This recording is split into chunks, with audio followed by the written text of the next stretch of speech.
Packet মশলা ছাড়াই অল্প মশলায় সবচেয়ে স্বাদের ব্রয়লার মুরগির বিরিয়ানির রেসিপি।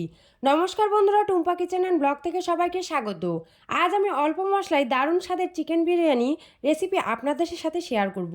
বিরিয়ানি রান্না করতে যা যা উপকরণ লাগছে, এখানে আমি গোবিন্দভোগ চাল নিয়েছি, ছোট ছোট টুকরো করে নেওয়া ব্রয়লার মুরগি মাংস নিয়েছি, 100 গ্রাম বাদাম নিয়েছি, আর থাকছে আধা থেঁতা করা রসুন কুচি, 2টা বড় সাইজের পেঁয়াজ কুচি, কয়েকটা দারচিনি, 2টা শুকনো লঙ্কা, কয়েকটা সাদা এলাচ, কয়েকটা কাঁচা লঙ্কা, আর থাকছে জিরা আদা বাটা আর ঘি।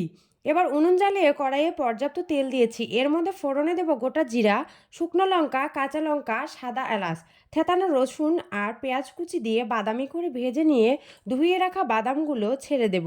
আবারও কিছুক্ষণ নাড়াচাড়া করে টুকরো করে রাখা মাংসগুলো ছেড়ে দেব। এর মধ্যে দেব স্বাদমতো লবণ আর জিরা আদা বাটা, 2 চামচ লঙ্কা গুঁড়ো দিয়ে ভালোভাবে কষিয়ে নেব। ব্রয়লার মাংস খুব ভালোভাবে কষিয়ে নিলে বিরিয়ানি খেতেও খুব সুস্বাদু হবে। এরপর গোবিন্দভোগ চাল দিয়ে দেব, সাথে কয়েকটা কাঁচা লঙ্কা দেব। আবারও ভেজে নেব কিছুক্ষণ। চালের সাথে মশলা খুব ভালোভাবে ভেজে নেওয়া হয়ে গেছে। এবার এর মধ্যে গরম জল দিয়ে দেব। এখানে একটা ছোট্ট টিপস, চাল যদি 1 পোয়া নেন তাহলে জল দিতে হবে 2 পোয়া, অর্থাৎ চালের দ্বিগুণ জল দিয়ে বিরিয়ানি একদম ঝরঝরে সুসেদ্ধ হবে। জল দিয়ে ঢাকনা দিয়ে ঢেকে দেব 10 মিনিটের জন্য। 10 মিনিট পর এই দেখুন, একদম পারফেক্টলি চিকেন বিরিয়ানি রেডি। নামানোর আগে 2 চামচ ঘি দিয়ে নামিয়ে নেব। এবার গরম গরম পরিবেশন করে নিন।